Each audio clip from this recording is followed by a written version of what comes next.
Kalau yang saya kerjakan adalah tadi, yang pertama adalah kita harus menunjukkan bahwa apa yang kita kerjakan itu, apa yang kita sampaikan, apa yang kita buat bisnis itu adalah memang yang sinkron dengan yang kita mau. Bisnis gede tapi di kepalanya muncul, nanti kalau gede Pajak. pajak atau jarang pulang ke rumah.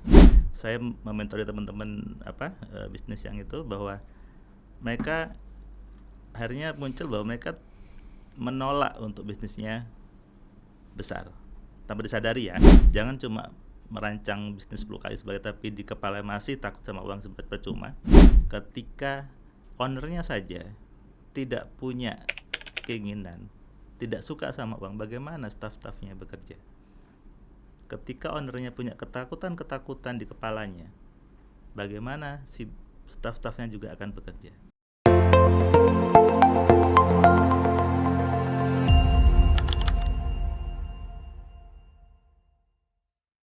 Hari ini kita akan membahas bagaimana membangun bisnis dari expertise yang abstrak, yaitu pikiran, perubahan hidup, dan life mastery, lalu mengemasnya menjadi buku, training, konsultansi, dan program yang punya nilai pasar. Bersama dengan Mas Firman. Selamat datang Mas Firman. Ya Kang. Iya Kang. Oh itu aja. Ya lah, nanti kita bahas lah di pertanyaan lah ya. Nih Mas Firman. Ya. Apa nih Mas Firman biasa ngajar ya berarti ya sekarang ya banyaknya? Iya, ngajar juga, nulis juga. Nulis juga. Ya. Itu kebanyakan tentang programming. Tentang ya, karena saya juga masih dosen juga. Jadi ya semuanya tentang pikiran, tentang IT juga. Masih studi S3 juga gitu ya. Jadi, waduh. Nulisnya beda-beda. Iya. Saya belum kepikiran mau S3. Udah nyerah ngurusin bisnis dulu lah gitu. Karena emang ngajar ya. Kalau ngajar kan jadi guru besar betul, arahnya ya gitu ya. Oke lah. Tapi mentor-mentor saya banyak yang udah S3 juga itu. Oke, Mas Firman, kita ke pertanyaan pertama ya. Ini nanti agak ngelebar, terserah Mas Firman kemana arahnya, karena kita ngomongin soal pikiran juga, ngomongin soal bisnisnya juga kan gitu ya. Nah, pertanyaan pertama, apa sih 3 terobosan bisnis yang Mas Firman bisa ceritakan untuk supaya baik itu bisnis ataupun yang dijalankan oleh Mas Firman bisa breakthrough gitu? Saya mulai dengan bahwa bisnis itu bukan hanya menjual. Yang pertama itu bisnis bukan hanya menjual. Tapi seperti di sebuah tugas akhir atau sebuah disertasi adalah menyelesaikan masalah, memberikan solusi. Ya, setuju. Nah, itu yang saya tanamkan ke diri saya, bahwa saya membuat sebuah formula untuk menyelesaikan solusi, sehingga bukan di menjualnya. Itu yang pertama sebetulnya kan. Ya, emang kalau ngomongin bisnis kan gimana caranya menemukan masalah, kemudian cari solusi. Betul. Nah, itu pun tentang yang tadi ngomongin pikiran tadi gitu. Nah, itu seperti apa sih, how-nya tuh kayak gimana sih, Mas Firman? Karena sebetulnya kalau kita mau merunut lebih dalam lagi ya, bahwa apapun situasi yang terjadi di hidup manusia, kondisi keuangan, kondisi bisnis, kondisi rumah tangga, dan semuanya itu hasil dari program di pikirannya. Nah, ketika programnya salah, maka hidupnya pasti salah. Oke. Nah, ini yang orang tidak tahu dan menjadi masalah sebetulnya. Sehingga di situ saya sebagai basicnya juga orang IT, ternyata sama dengan rumusnya software programming. Ketika ketemu program yang salah, ketemu sintak yang salah, dirubah sintaknya, selesai masalahnya. Hasilnya akan beda. Betul. Nah, kan sekarang kita ngomongin bisnis nih. Tantangannya banyak ya, luar biasa ya. Mulai ekonomi yang masih belum pulih mungkin pasca Covid, ditambah mungkin kebijakan perpajakan mungkin ya yang keterkaitan marketplace kayak gitu, terus biaya admin juga yang tinggi, belum biaya-biaya yang gosipnya sih muncul di tanggal 1 Agustus katanya gitu kemarin. Saya pernah lihat konten. Wah, Anda sadar gak ini ada masalah gitu? Ini kan kita sebagai pebisnis nih dihadapi, dan mungkin nih hampir rata ya tantangannya ya. Secara umum ya banyak bisnis yang memang menghadapi hal-hal yang ketidakpastian di tahun ini gitu. Melihatnya gimana sih, seorang pebisnis itu harus ngapain dong jadinya gimana sekarang? Saya tidak melihat itu sebagai sebuah tantangan. Tapi sebuah keseruan aja sebetulnya. Kenapa? Kalau kita berpikiran sebagai tantangan, nanti akan menjadi tantangan-tantangan berikutnya. Itu kita sudah men-split program di kepala kita. Kalau kita mengatakan itu sebuah tantangan, ya apapun bisnisnya dengan kondisi apapun tadi jadinya tantangan. Saya lebih suka nyebutnya itu sebuah keseruan aja. Ya, saya dulu bilangnya masalah, saya rubah jadi tantangan. Oh, ini keseruan. Jadi keseruan berikutnya lagi nih. Oke. Sehingga tadi ketika kita sudah nemukan masalahnya, itu jadi sebuah solusi. Kemudian tadi apapun situasinya, sebetulnya yang terjadi di luar, kalau di kepala kita itu berbeda, hidup kita juga berbeda, Kang. Nah, itu yang sebetulnya saya terapkan ke diri saya, ke bisnis saya, dan tidak ngaruh sebetulnya situasi di luar apapun itu. Sekarang gimana nih? Perlu ngapain nih pengusaha jadinya? Cara berpikirnya perlu gimana nih sekarang? Oke, cara berpikirnya adalah pastikan dulu bahwa pikirannya suka sama uang. Oh, walaupun dalam kondisi apapun, pastikan pikiran kita suka sama uang. Suka sama uang. Uang, nah, gitu ya. Karena faktanya, Kang, ya, faktanya. Saya membuat sebuah kuesioner, saya kasih nama kuis bakat kaya, itu untuk melihat apakah orang itu suka uang atau tidak, exactly, bukan cuma uang. Sehingga saya punya landasan ilmiah bahwa orang ini masuk kategori tidak suka uang, meskipun di mulutnya ngomong suka uang. Siapa sih yang nggak suka uang, kan gitu ya? Tapi memang dengan kuesioner itu bisa dinilai bahwa ketertarikannya apakah luar biasa terhadap uang atau cuman ya uang hanya sebagai untuk kebutuhan aja gitu ya, atau bahkan tidak suka sama uang. Iya, ada kan orang yang bisnisnya udah gede, kita gedein lagi, nggak usah, segini cukup rezeki, bisa betul. dibilang gitu ya. Itu termasuk kategori tidak suka uang. Atau sebaliknya, dia hidupnya masih tidak enak, terus mengatakan, sudahlah, buat apa sih mikir uang, buat apa sih mikir dunia. Ya. Ada yang kayak gitu. Ada banyak. Sehingga kenapa saya buat kuesioner itu untuk menunjukkan bahwa kamu tuh masih gak suka sama uang loh. Nah, ketika dia sudah tadi pastikan suka sama uang, sebetulnya keseruan tadi itu akan seru-seru yang menguntungkan. Tapi sebaliknya, kalau di kepalanya tidak suka sama uang, hal yang tadi itu jadi sebuah kejatuhan sebetulnya. Jadi pertama kita perlu suka sama uang dulu. Keduanya apa? Keduanya adalah berpikirnya. Ini materi workshop kayak kita diminta. Iya. Berpikirnya bukan positif, tapi berpikir yang enak. Bentar nih, baru denger nih. Iya, ini makanya beda ya bahasanya.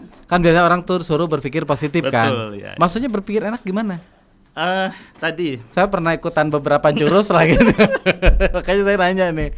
Iya kan beda. Tadi ketika saya mengatakan hidup itu tantangan, positif tapi tidak enak. Makanya seru. Nah, kalimatnya. Oke.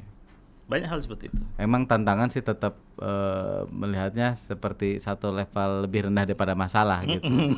Kalau seru mungkin lebih ke kita suka. Betul, gitu ya. Iya, sehingga lebih suka kan. Jadi itu yang saya ini bahwa kita bukan lagi berpikir positifnya tapi berpikir enaknya.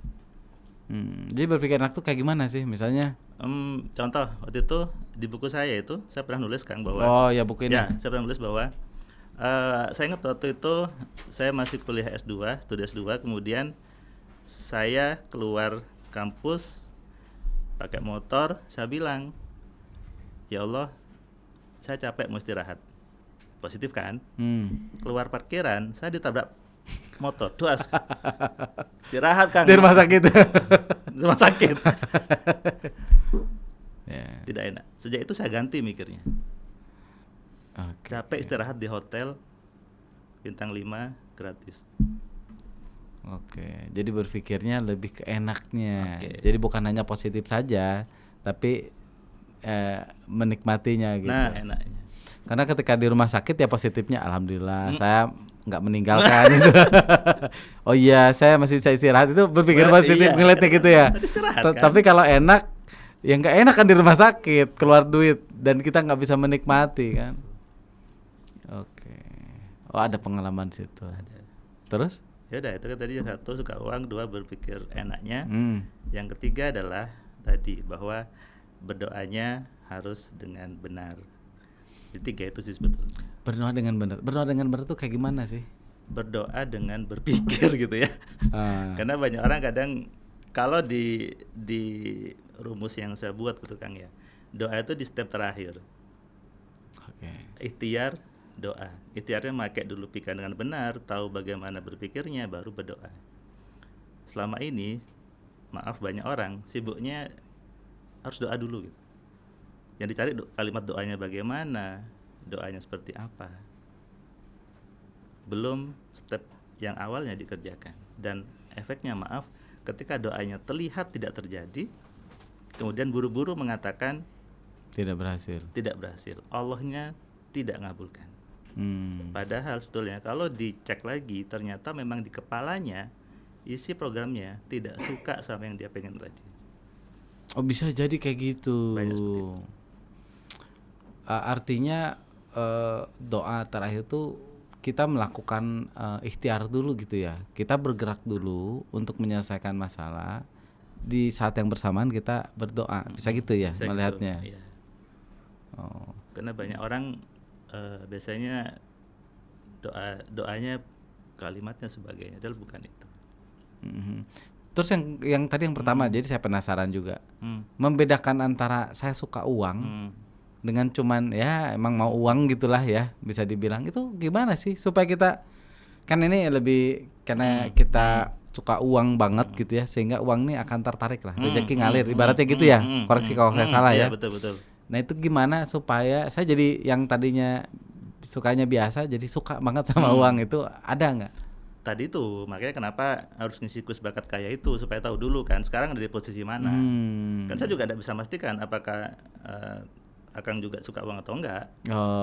Kan semua harus terukur ya. Oh iya memang masuk di level yang ini. Jika tahu disalahkan. Nah supaya naik level gimana? Misalnya dari tidak suka uang, ternyata setelah dicek, wah tidak suka uang nih, wah salah nih saya nih. Betul. Supaya naik, tinggal diganti programnya. Pikirannya tadi. Iya. Tapi kan kita udah tahu bahwa yang saya pikirkan ini salah. Selama ini kan enggak. Betul. Selama ini kita nggak tahu nih bahwa saya ini salah atau enggak gitu. Atau bahkan sudah ngotot, aku sudah benar. Dengan kondisi keuangan yang maaf tidak bagus, rumah belum ada yang bagus, ngotot bahwa saya sudah benar. Padahal jelas salah. Iya. Nah itu yang banyak orang akhirnya tersadarkan ternyata ketika setelah ketemu saya gitu. Oh ternyata saya masuk orang nggak suka sama uang ya Mas Surman. Padahal selama ini saya tuh kayaknya seneng tapi ternyata enggak. Ya. Nah itu kan artinya ada landasan ilmiahnya emang. Oh iya saya emang masuk kategori orang nggak suka uang. Sehingga habis ini saya harus ngapain, saya merubahnya dan sebagainya. Ya. Sehingga tahu gitu kalau memang ini yang harus saya rubah gitu. Ya kadang mungkin nggak suka uang tuh karena kadang bisa jadi targetnya nggak gede-gede amat gitu ya, bisa jadi. Boleh, ya. seperti itu. Karena kalau bisa targetnya lebih gede lagi, ini ada yang dicari nih, ada yang dikejar gitu, sehingga memang ada tarik menarik mungkin ya ke arah situ, bisa jadi. Nggak gitu juga. Bisa gitu atau ini karena kan kepala kita sama kayak ruang software tadi sudah banyak program yang masuk kan. Ini sebenarnya yang narik itu tadi. Satu sisi pengen rumah harga 5 miliar, tapi sisi lain di kepala muncul hal-hal yang nolak tadi. Itu kan kalau bahasa di programming itu sintaknya error gitu, muncul merah, sintak error gitu kan. Ketika di F9 di running tidak akan jalan. Ini bahasa orang IT ya. Nah, di F9. Apaan tuh F9? ketika di klik running tidak akan jalan. Ya, di keyboard ada F9. Iya. Nah, ketika itu yang kita perbaiki, yang sintak error ini ketika dirubah maka otomatis itu jadi sinkron, selaras dan terjadi. Baru berdoa tadi. Jadi sebenarnya dengan kondisi ekonomi seperti sekarang pun pengusaha ya bisa tetap ya melihat bahwa ini sesuatu keseruan lah gitu ya. Bisa dong, kan buktinya juga ada yang gurunya tetap bagus kan? Tetap bagus. Iya. Banyak kok, banyak. Iya. Yang menantang lebih banyak. Tapi kan ada juga yang lebih seru kan? Iya. Artinya kan perlu dicari gimana caranya supaya kita bisa mengikuti pola yang udah berhasil. Betul, iya. Soalnya kalau kita pikirnya masalah ya jadi masalah beneran gitu ya. Oke, itu yang pertama. Yang kedua apa tuh? Breakthrough-nya yang kedua. Yang kedua adalah saya menerapkan apa yang saya buat. Menerapkan apa yang saya buat. Ya, Oke, jadi, bisa jelasin kayak gimana? Jadi sebelum saya ngomong ke orang, sebelum saya ngajari orang, saya sudah terapin dulu ke diri saya gitu.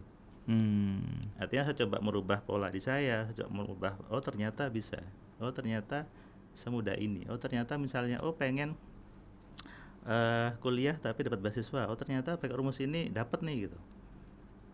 Oh pengen tetap jadi karyawan tapi boleh nggak absen, oh ternyata bisa juga gitu. Nah, di karyawan jadi nggak absen, nggak akan saya tanya ini, nggak akan saya tanya. Perlu belajar tar bosnya ini, kok ini ngajarin ngehack. Ya, nah itu saya coba ke keluarga, ternyata bisa gitu ya. Karena kadang banyak orang itu dia ngajarin sesuatu tapi dia tidak terapkan ke dirinya. Oh, jadi ilmu-ilmu yang dipelajari tentang pikiran tadi itu sebetulnya udah diterapkan di sendiri dan itu sudah berhasil. Sudah bisa. Dan saya coba ke teman-teman dan ternyata juga sama hasilnya. Berarti buat bisnis work juga dong, buat kehidupan juga iya juga. Apapun. Kan? Apapun. Jadi bisnis juga, teman-teman bisnis juga gitu ya. Oh ternyata dimulai dengan si mindset ownernya. Ownernya memang suka sama orang atau enggak. Ketika dibenerin, oh ternyata bagus bisnisnya. Untuk apapun. Oh, makanya tadi di awal mungkin kembali ke poin pertama, si ini harus suka uang dulu nih. Kenapa? Karena kita ngomongin bisnis nggak bisa dihindari. Lu harus suka duit. Betul. Lu kalau nggak suka duit ya jangan bisnis. Betul. Beramal aja. Tapi bisa aja kan bisnis untuk beramal kan itu. Ya nggak apa-apa. Kalau uangnya sudah banyak kan beramal. Makin banyak amalnya kan. Iya. Uangnya sedikit. Iya, nggak bisa. Iya. Tapi ini kan lebih ke ngelihatnya lu banyak duit karena ketika lu udah kalau bisnis tuh ya emang nyari duit. Betul, gitu kan. Betul. Entah tujuan akhirnya untuk diamal dan lain-lain, tapi karena jadi lu harus suka uang gitu. Iya. Jadi kembali ke poin pertama tadi. Iya. Oh gitu ya. Supaya menguatkan saya suka uang gimana tuh?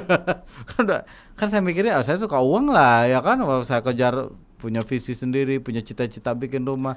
Pas dinilai ternyata di bawah standar. Nah itu kan saya itu satu poin yang menyebabkan rezeki ngalir bisa dibilang gitu ya. Itu gimana sih? Ya tadi kan nanti kan kita tahu dulu kita ini betulkah suka uang atau enggak, atau tadi cuma hanya asumsi saya suka uang. Itu kembali karena saya dosen dan bahasa saya orang ilmiah gitu ya.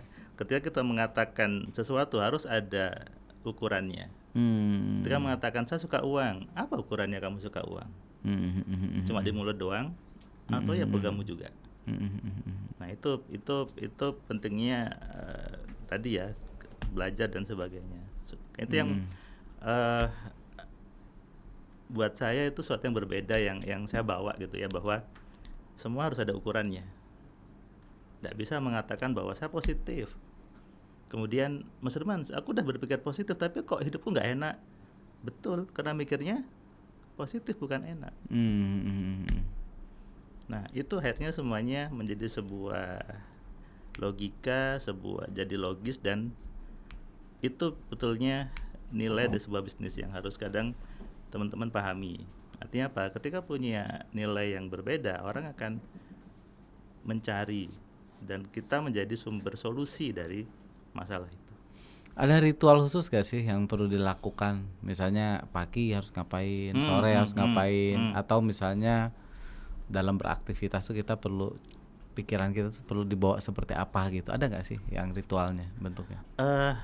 Ritualnya pagi kapan kan? Bangun tidur. Ya misalnya contohnya. Bangun tidur mandi kan ya. Nih. Karena bangun tidur habis itu mandi kan. Iya.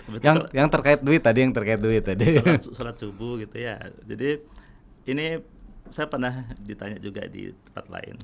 Mas Herman, kalau bangun pagi adakah ritualnya atau adakah yang diomongkan atau bahasa mereka, adakah afirmasinya? Afirmasi ya. Saya bilang nggak ada. Tidak butuh itu. Yang dibutuhkan adalah pagi selesai dari rumah keluar, pergi ngopi-ngopi tapi ngopinya di tempat yang mahal.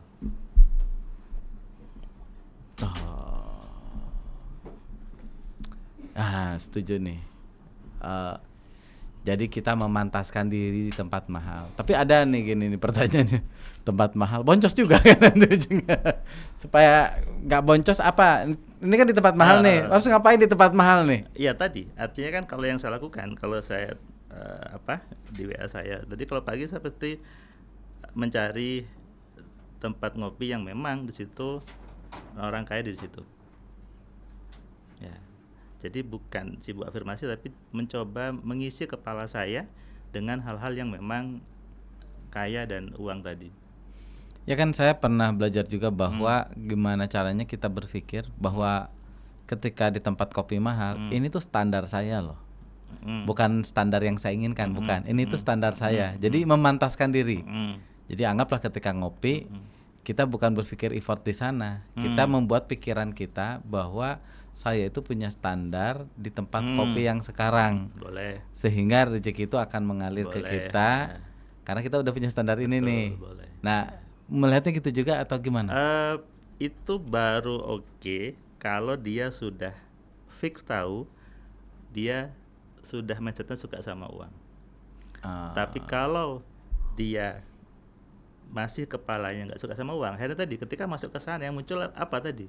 Terus aku ngapain di sini? Terus orang itu ngapain ya di sini? Akhirnya apa? Di kepalanya masuk sekali sudah malas berikutnya, tidak akan ke tempat itu lagi, tidak nyaman di situ. Jadi perlu ngapain dong? Saya masih belum dapat nih. Iya, ketika ke sana tadi itu sudah oke, tapi ketika di sana kita harus berpikir bahwa ada ya orang-orang kaya yang dia pagi-pagi sudah ke sini, bukan sibuk ngapa-ngapain. Artinya apa? Saya juga sama seperti itu. Nah, ketika kita pikir seperti itu kemudian banyak yang nolak di kepalanya, itu berarti masih banyak program yang tidak mensupport ke hal itu. Jadi kan kayak ya mungkin nginap di hotel kayak gitu itu termasuk gitu ya, pesawat juga gitu kan. Ada juga yang ya saya bisnis kelas lah, standar saya gitu kan. Tapi berpikirnya ketika di sana ya memang kita perlu memastikan dulu kita emang suka uang. Betul, dulu. Ya kalau gak suka uang boncos jadinya kan. Jadi pusing ya mikirnya nih. Ini duitnya dari mana gitu. Ya kan tidak harus tiap hari sebetulnya. Karena tujuannya kan adalah untuk mengisi atau mereplace program-program lama dengan program baru tadi. Oh, nggak harus tiap waktu. Nggak harus. Karena kan tujuannya mereplace tadi. Kembali ke bahasa komputer ya, mereplace program yang sintak lama tadi dengan sintak yang itu sebetulnya esensinya di situ. Jadi mencoba dikasih program baru dulu gitu. Ya. Makanya ya saya tidak pernah sih ngomong bahasa-bahasa memantaskan, tapi bahasa saya adalah mereplace tadi. Kita coba kasih program itu, diri kita nyaman atau enggak? Yang lain itu mendukung atau enggak? Kalau enggak mendukung berarti ya ada banyak yang harus dibenahi. Belum suka uang tadi. Belum suka sama uang. Oh, jadi ketika kita mencoba di tempat kopi mahal, kalau ternyata banyak noise berarti betul. Bisa jadi belum waktunya kita ngopi di tempat mahal. Beresin dulu gitu betul, di belakang. Iya. Baru lagi balik lagi ke situ. Kalau udah nggak banyak noise, wah nyaman ya di sini, enak ya di sini gitu ya. Wah ini kayaknya bisa semangat lagi cari duit. Ini hal-hal positif yang betul. Kebentuk gitu, yang seru-seru, yang betul. Enak-enak. Iya. I see. Oke, menarik ya POV ya. Itu yang kedua, yang ketiga apa? Yang ketiga dari mana? Ya, terobosan yang ketiga. Ya, tadi kan saya coba ke diri saya, dan yang ketiga adalah saya banyak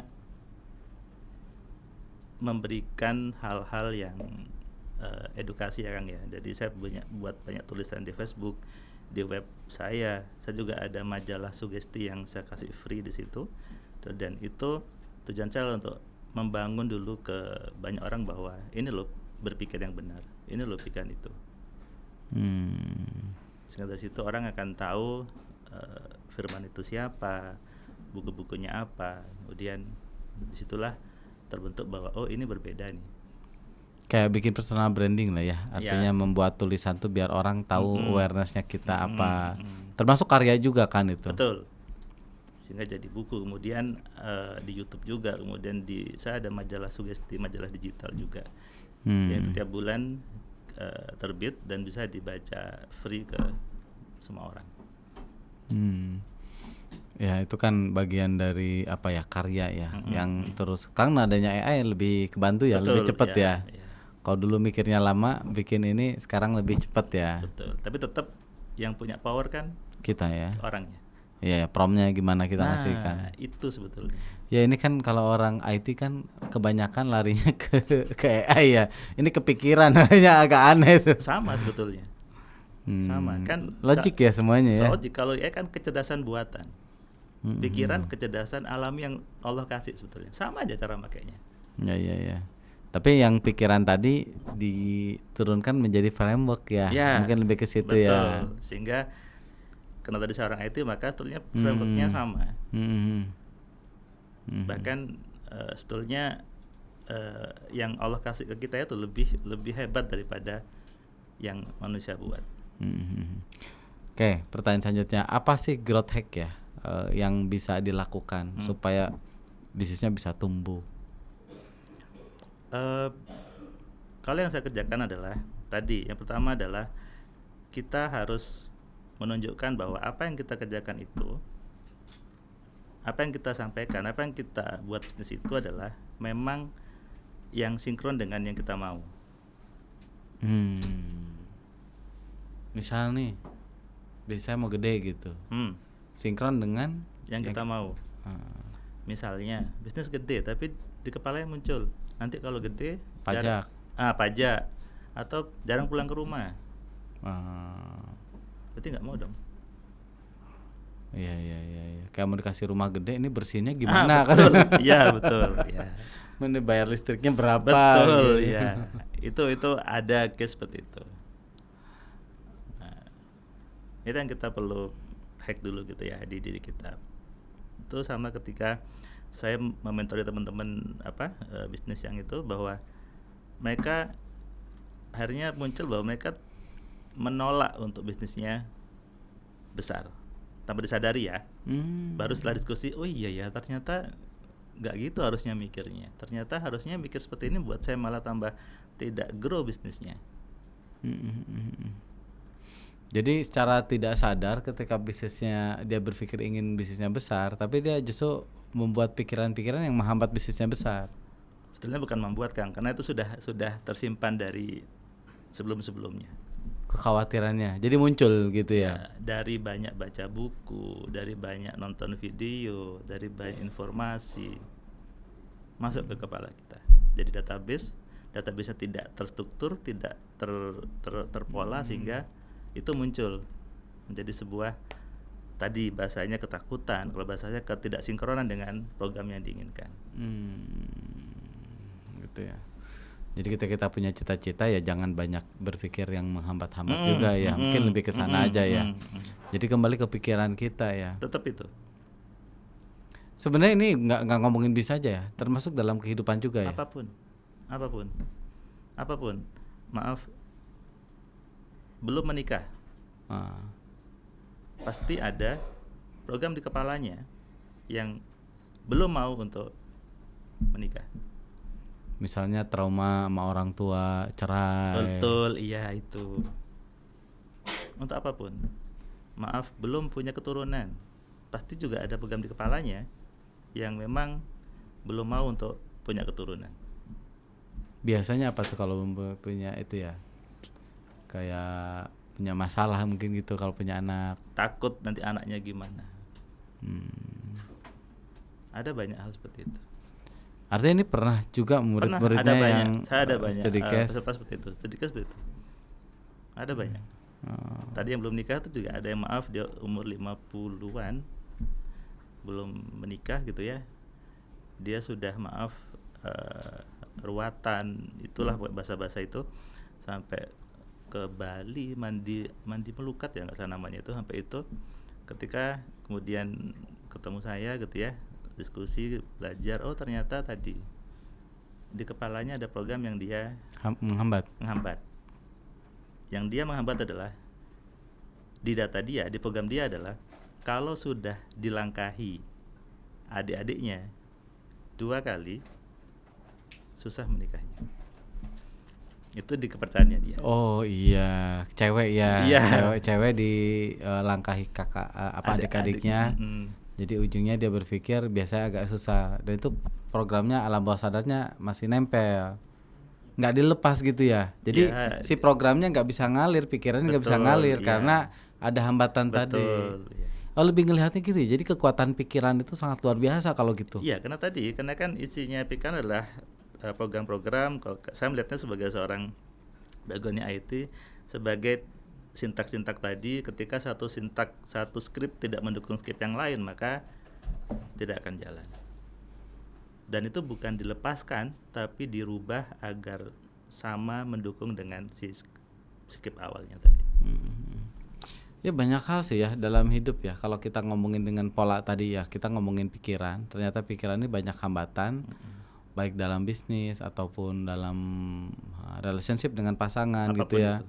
Dengan anak, termasuk target-target kita nih. Ini gue pengen olahraga, ini kayaknya gue mah nggak bakal sejago yang pelari hebat ya. Itu ngehambat juga ya secara nggak langsung gitu ya. Iya sama itu. Ya nggak sadar ya kayak gitu ya. Di bisnis juga sama seperti itu. Iya. Dan itu yang kita perlu kenali di situ. Nah sekarang kalau kita ngomongin bisnisnya ingin tumbuh 10 kali, apa yang perlu disiapkan? Disiapkan adalah selain tadi mindsetnya sudah oke, itu wajib ain gitu ya. Jangan cuma merancang bisnis 10 kali sebagai tapi di kepala masih takut sama uang sempat percuma. Ketika itu sudah oke, baru tadi ke teknis yang lain kan, belajar manajemen dan sebagainya. Itu yang lain sebetulnya. Tapi kembali mindset si owner ini yang memang punya power besar di sebuah bisnis. Coba dibayangkan ketika ownernya saja tidak punya keinginan, tidak suka sama uang, bagaimana staff-staffnya bekerja? Ketika ownernya punya ketakutan di kepalanya, bagaimana si staff-staffnya juga akan bekerja? Ownernya pokoknya ini, tapi ownernya sendiri merasa bahwa staffku ini nggak mungkin deh, kayaknya aku nggak mungkin deh, percuma.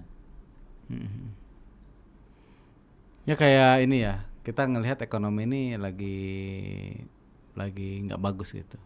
Secara tidak sadar, tim pun melihat bahwa bisnis kita pun nggak akan bagus-bagus amat di tahun ini. Betul, ya. Coba seandainya bosnya berpikir, wah ini ekonomi lagi seru nih, kita bisa grow nih dengan seperti ini. Iya. Ya sebenarnya kalau ngomongin bisnis ya, ini kan kreativitas ya. Dalam kondisi apapun, ada aja bisnis yang berhasil gitu. Karena uang itu ngalir kan, kayak energi kan. Ya. Nah, tinggal keluasan dari si bisnis ownernya itu. Dan timnya di bawah kan ngelihat tuh. Bisnis ownernya apakah dia bisa merubah-rubah mindsetnya, ataukah bisnis ownernya itu terpengaruh dengan situasi luar? Ini kan kalau oke lah, ini kan teorinya positif lah. Ya kita kan bisnis lagi oke gitu. Untuk bisnis yang lagi jelek gitu, itu mah teori kayak gitu. Nih gua kan banyak masalah nih gini gitu. Apa yang perlu dibenerin dulu nih kalau lagi kayak gitu lihatnya? Kan banyak yang kayak gitu ya, benar nggak? Iya banyak. Ya tadi itu kan artinya kalau hanya cuma ngomong seperti itu ya kita nggak tahu apa yang dibenerin. Tapi ketika kemudian bertemu maka akan ketemu di mana masalahnya. Pasti ada. Makanya dites dulu. Dan itu pengalaman saya, dan itu dimulai pasti adalah si business ownernya. Meskipun dia ngomong karyawan saya seperti ini, lokasi saya jauh dalam pedesaan, kemudian ini sedang mahal lah, pasti kembali kepada si business ownernya, mindset business ownernya yang perlu dibenerin dulu. Makanya menjadi seorang pebisnis itu sebetulnya adalah harus mampu bagaimana dia mengelola pikirannya. Menurut saya Kang ya, karena saya juga bisnis juga, saya juga masih karyawan. Jadi saya tahu nih, saya ada di dua dunia nih, Dua alam. dua alam yang berbeda gitu ya. Karyawan tuh ngajar berarti tadi. Bukan, saya juga masih saya juga dosen juga, kampus saya juga ada masih karyawan di sebuah perusahaan telco juga, bener. Oh jadi dosen iya, Iya, kerja iya. iya, bisnis juga. Ini bisa di sini hari apa nih? Oh makanya tadi ada cara supaya bisa nggak absen. Nah, jadi saya melihat bahwa ketika dia hanya sekedar karyawan, itu kan sudah terbiasa untuk di program. Kamu target sekian, jam sekian ini, besok gini. Untuk seperti ini harus ngerjakan ini. Nah, begitu dia resign, habis baca buku bisnis nih ya, resign ya dari karyawan gitu ya, buka bisnis, pasti bingung nih. Terus gue ngapain? Terus saya ngapain? Belum lagi nggak ada yang ngarahin saya, nggak ada yang ngatur saya, dan kebanyakan di akhirnya apa? Kembali lagi bekerja lagi. Nah ini kan dua alam yang berbeda, dua pola yang berbeda. Makanya sebagai seorang business owner, sebagai punya bisnis apalagi masih baru gitu ya, harus tahu dulu bagaimana merubah-rubah isi kepalanya, bagaimana mengontrol dirinya, bagaimana memanage dirinya. Kalau bahasa saya, bagaimana memimpin dirinya sebelum memimpin orang lain. Kalau itu belum punya skill itu, tidak akan bagus bisnisnya. Ya jadi dari kitanya dulu, bukan ngomongin orang lain gitu, Ya. bukan ngomongin tim. Ya pikir, dan di kita dimulai dengan pikiran kita dulu. Iya. Karena semua berawal dari itu. Karena kan apa yang kita lakukan kan dimulai Iya dari yang dong. kita pikirkan. Iya, apa yang saya ucapkan sekarang kan apa yang dari pikiran. Betul, iya. Jadi kalau pikirannya udah bermasalah, maka yang diucapkan ataupun tindakannya pun akan berbeda. Termasuk tadi ya, ada hal-hal yang di luar nalar bisa dibilang ya, di luar hal faktor teknis yang dilakukan, itu dari pikiran kita sumbernya gitu. Dari pikiran kita. Kalau ngomongin tadi vibrasi gitu kan, bahasanya kan lebih ke Anda sebagai sumber untuk yang memberikan getaran. Betul. Berarti Andanya yang dulu perlu dibenerin. Betul. Sebelum memberikan pesan ke orang lain, Iya, ibaratnya betul. Anda dulu yang perlu berpikir bagus Iya. gitu. Sehingga tim pun, orang lain pun bisa merasakan energinya gitu. Iya, bisa merasakan yang kita mau tadi. Makanya yang perlu diperhatikan bukan vibrasinya, tapi sumbernya, sumber getarannya. Apa program di kepala kita? Kalau di programnya sudah isinya maaf tidak enak, isinya itu rumit gitu ya, isinya ruwet ya, jadinya sekitarnya akan merasakan yang sama seperti itu. Tapi ketika si business ownernya itu berpikirnya simple, berpikirnya sederhana, timnya juga akan sama seperti itu. Akhirnya apa? Kita bisa membentuk tim kita tetap bekerja tanpa kita ada di situ. Saya ada tim saya di Surabaya juga baik-baik saja gitu ya. Kenapa? Sudah di kepala saya program duluan, baru ngefek ke mereka. Ya kembali di pikiran kita ya. Jadi ini podcast hari ini kita ngomongin soal pikiran berarti. Karena memang ini ya, saya pernah belajar di tempat lain juga. Tadi kan saya sempat cerita juga, ada namanya faktor teknis, ada faktor non teknis ya. Jadi faktor teknis itu apa yang kita lakukan, non teknis itu apa sih yang tidak kita lakukan ya, yang ibaratnya kayak keajaiban-keajaiban, atau juga mungkin rezekinya juga kayak gitu ya, hokinya juga bisa dibilang, itu kan faktor non teknis ya. Kalau bahasanya Mas Firman tadi apa? Ada real, ada imajiner. Ada real sama imajiner. Real tuh apa yang dilakukan kan, imajiner tuh yang nggak nampak gitu. Betul, ya. Nah ini yang nggak nampak, ini kekuatan pikiran tuh sebegitu besarnya sehingga itu bisa mempengaruhi apa yang ada di lingkungan kita gitu ya. Iya. Termasuk bisnis kita. Apapun itu. Ketika ini contoh, saya baru dapat WA kemarin lusa gitu ya. Dia ini, maaf, seorang guru honorer. Dia bilang gajinya 300.000. Dia WA saya gini, Mas Iman masih ingat saya? Ini dari foto waktu di kelas. Dulu saya waktu belajar, saya menggadaikan BPKB saya. Dan sekarang saya masih guru honorer kata dia. Tapi saya udah bisa punya rumah. Saya bisa pulang umroh kata dia. Kok bisa? Hah? Kok bisa kata dia? Dia cerita nggak? Ya, jadi tadi ketika seorang ini dia sudah terkonsentrasi bahwa saya hanya seorang guru honorer, gaji 300.000. Pikannya itu kan hanya isinya itu Blocking. aja. Nah, program nggak bisa jalan. betul. Ketika dia belajar, oh ternyata bisa ya dirubah-rubah, ternyata bisa ya kita jadi programmernya, kita bisa ya merubah itu. Ketika dia rubah bahwa oh saya bisa dong meskipun saya hanya gaji segitu, saya bisa dapat rumah. Akhirnya apa? Dia mendapat kesempatan, dia diajak temennya jualan tanah, jualan rumah, bisnisnya jalan, dapat komisi dari situ. Nah itu kan dari si orangnya. Ada juga dia case seorang pengusaha. Ini maaf, dia salah satu pemilik hotel jaringan besar di Indonesia gitu ya.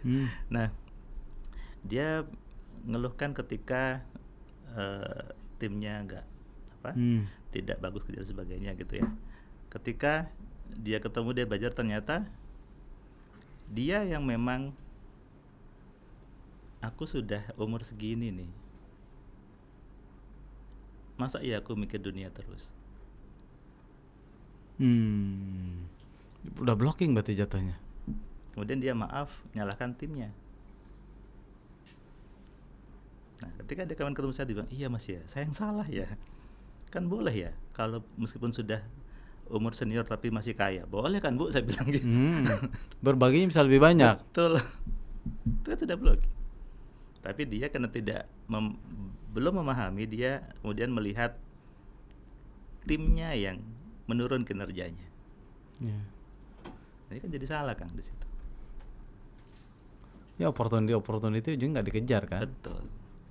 Karena dia berpikir ya udah cukup lah gitu. Nah, sehingga timnya pun nggak effortnya nggak gede. Nah betul. Ujungnya kesalahin tim gitu. Nah, ujungnya padahal bosnya pernah ngomong mungkin. Udahlah kita nggak usah nambah cabang lagi gitu. Misalnya, ya. Kata timnya, gua lagi semangat nambah cabang, bos diem aja. Itu ngaruh juga. Iya, makanya saya bilang tadi. Makanya itulah pentingnya seorang pemilik bisnis gitu ya, business owner, dia tahu bagaimana dengan benar mengelola pikirannya. Ya kan, kalau karyawan itu kan pengen finansialnya growth, pengen karirnya naik. Kalau business owner yang ngomong segitu aja, berarti kan kayak mentok. Betul. Sehingga mereka motivasinya kurang, ujungnya business as usual gitu. Betul. Kalau keajaiban yang paling berkesan apa tuh? Hal yang kayak ada kan mungkin testimoni atau yang pernah cerita atau yang pernah dialami langsung gitu. Gara-gara kekuatan pikiran nih bisa jadi gini. Sebenarnya ada banyak sih kalau yang paling berkesan deh. Ya, ada contoh seperti ini. Dia sudah menikah nih 8 tahun. Belum punya anak. Ya. Ketika dia belajar ya, dia buat kalimat doanya, dia buat pikirannya. Dapat 2 minggu telepon saya, Kang. Mas Firman, saya dapat anak. Nah, saya kaget juga. Dapat anak. Mas, saya dapat anak. Saya tanya, Mas beneran? Iya.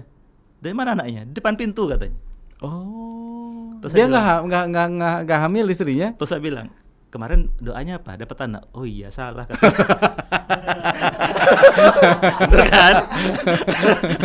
Nah, dia saya bilang, Mas habis ini ganti doanya ya. Anak dari istri saya.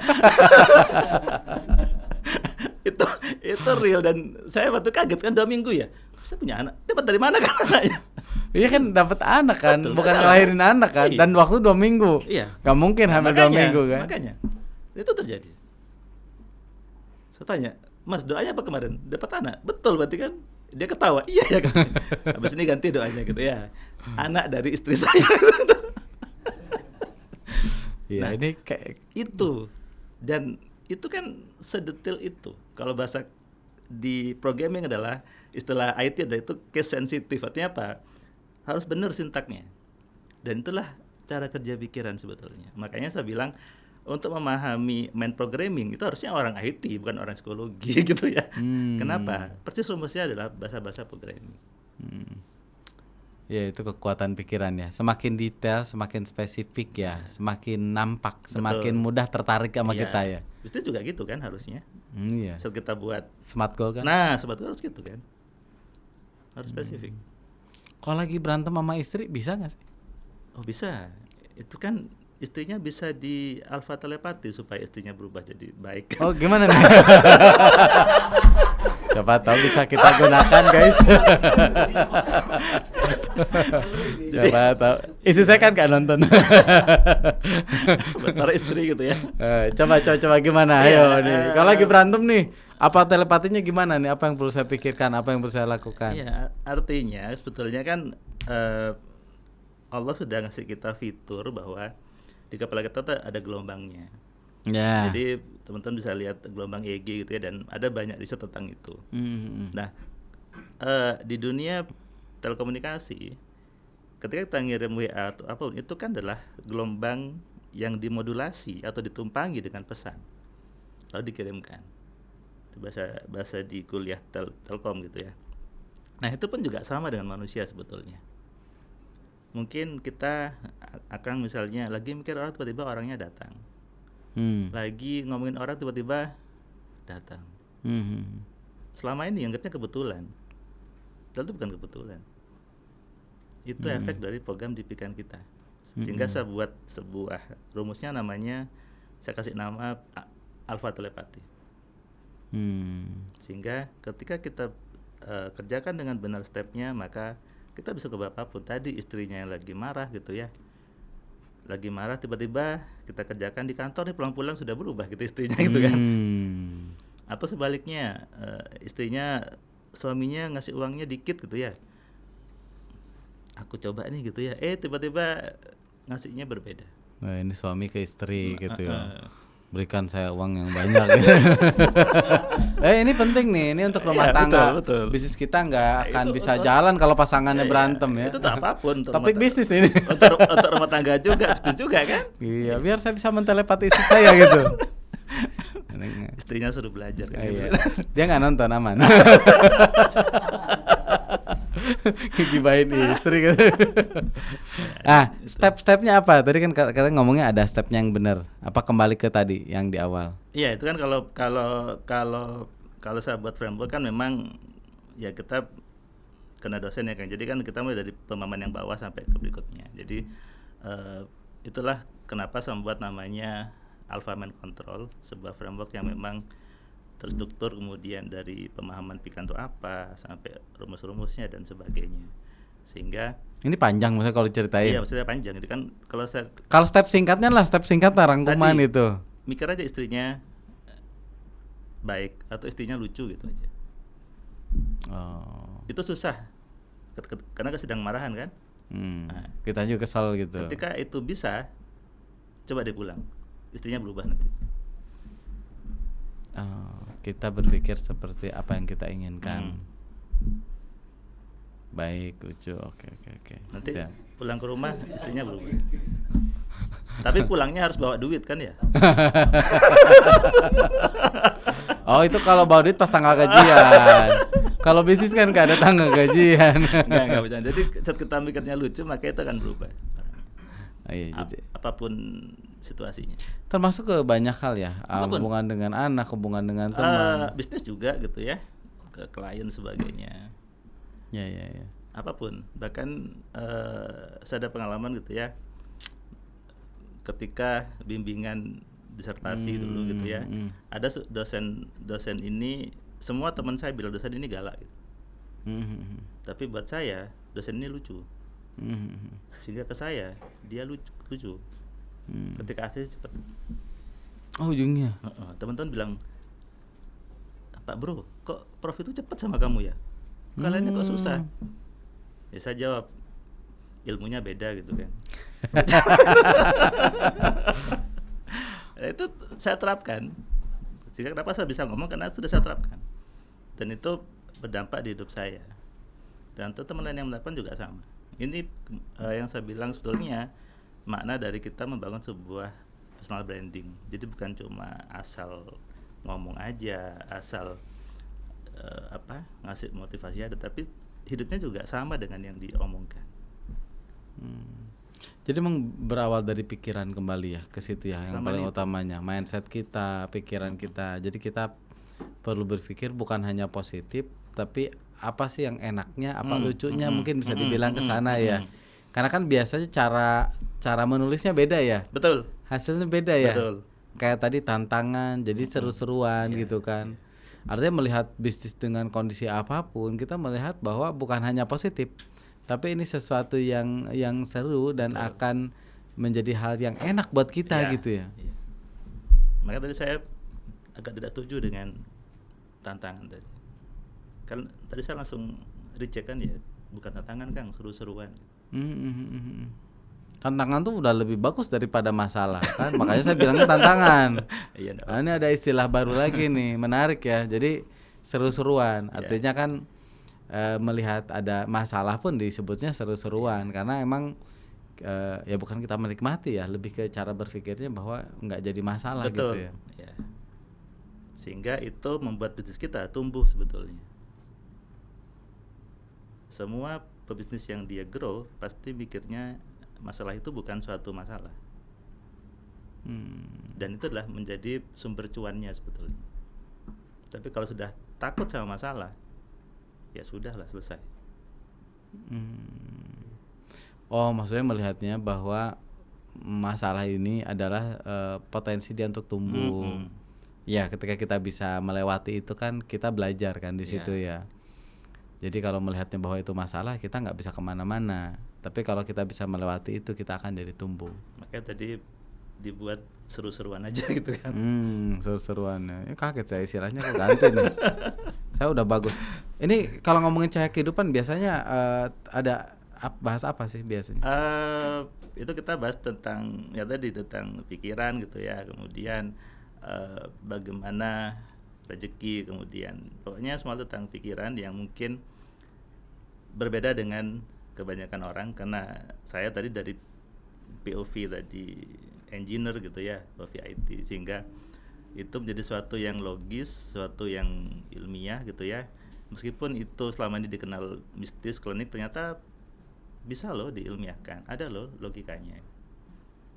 Nah, sehingga menjadi nilai sendiri bahwa orang ternyata perlu dan butuh untuk belajar berpikir, meskipun satu kata berpikir, tapi ternyata ketika di breakdown itu jadi banyak. Selama ini yang saya tahu banyak orang seolah Allah cuma berpikir positif aja. Saya sudah kok berpikir positif, tapi ketika di breakdown ternyata baru oh iya ternyata salah mikirnya. Iya, tadi saya sih sukanya biasa bahasa tuh berpikir positif ya.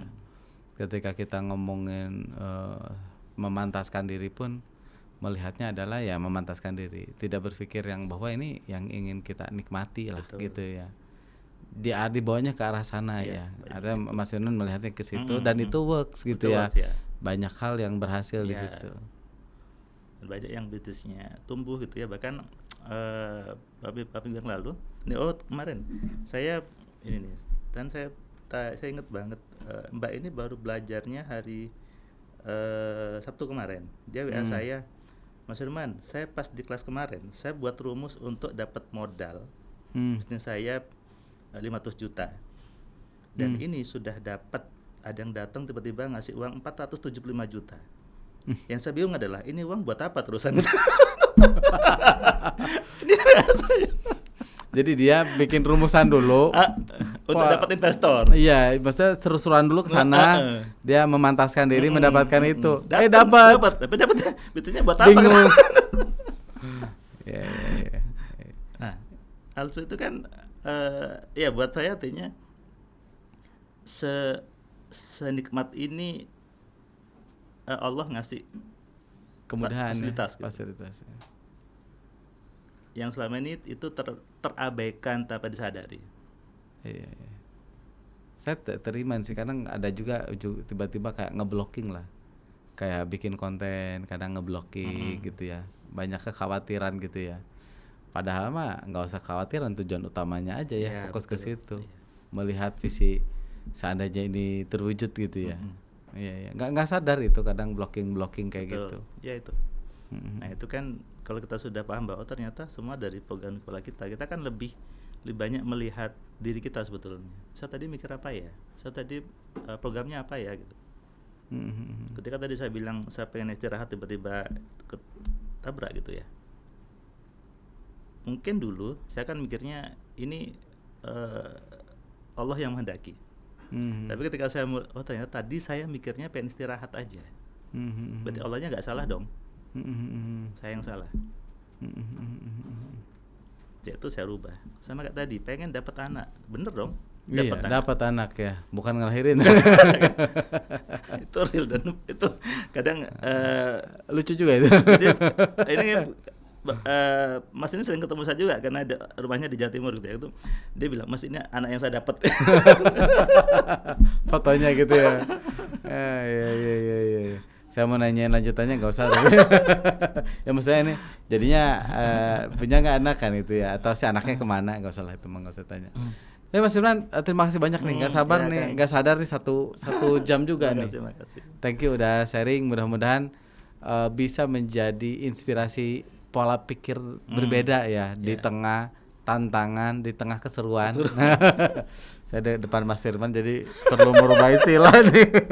Udah lama saya bilang tantangan itu. Nah, sama saya juga gitu. Iya. Ya di tengah keseruan ekonomi, bisnis gitu ya. Mudah-mudahan kita bisa jauh lebih baik. Thank you sekali lagi Mas Firman. Thank you. Terima kasih Kang.